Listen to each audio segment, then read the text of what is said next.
السلام علیکم پیارے حضور. السلام.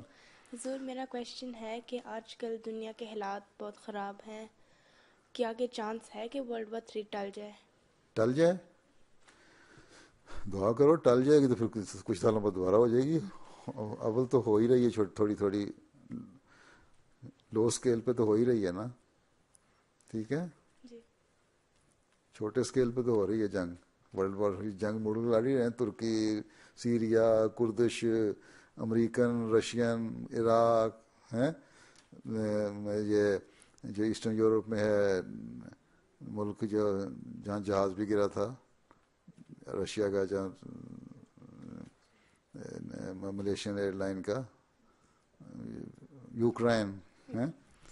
تو یہ سارے ملکوں میں جنگیں ہی ہو رہی ہیں نا، یہاں بھی ہو رہے ہیں سب کچھ.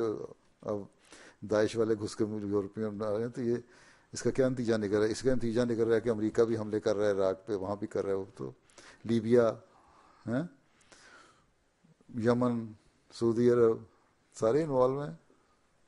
ٹھیک ہے، تو چھوٹے پیمانے پہ تو جنگ ہو رہی ہے، اور بڑے پیمانے پہ بھی ہونے کے امکانات زیادہ ہیں. اس وجہ سے کرائسس جو آیا، بعض لکھنے والے کہتے ہیں کہ جو 1932 میں کرائسس آیا تھا، اکنامک کرائسس، اور پھر 39 میں آیا تھا، اس کے چند سال بعد 38 میں آیا تھا، اس کے چند سال بعد جنگ شروع ہو گئی تھی. تو 2016 میں وہی کرائسس دوبارہ آنے والا ہے. کوئی بعید نہیں کہ جنگ ہو جائے. ہاں دعاؤں سے ٹل سکتی ہے، لیکن کتنی دیر؟ کیونکہ حضرت مسیح علیہ السلام کی صداقت کا نشان پھر ظاہر ہونا ہے، اور اگر جنگ سے ظاہر ہونا ہے تو اس میں آنا ہی آنا ہے.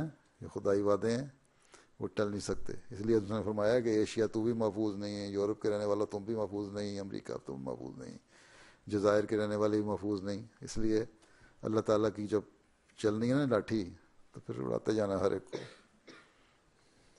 یہ جزاک اللہ. اگر تم نے ٹالنی ہے اپنی زندگی تک ٹال لو گی. جب 50-60 سال تو مشکل لگتا ہے ٹلنا، 2-4 سال کی بات زیادہ ہے.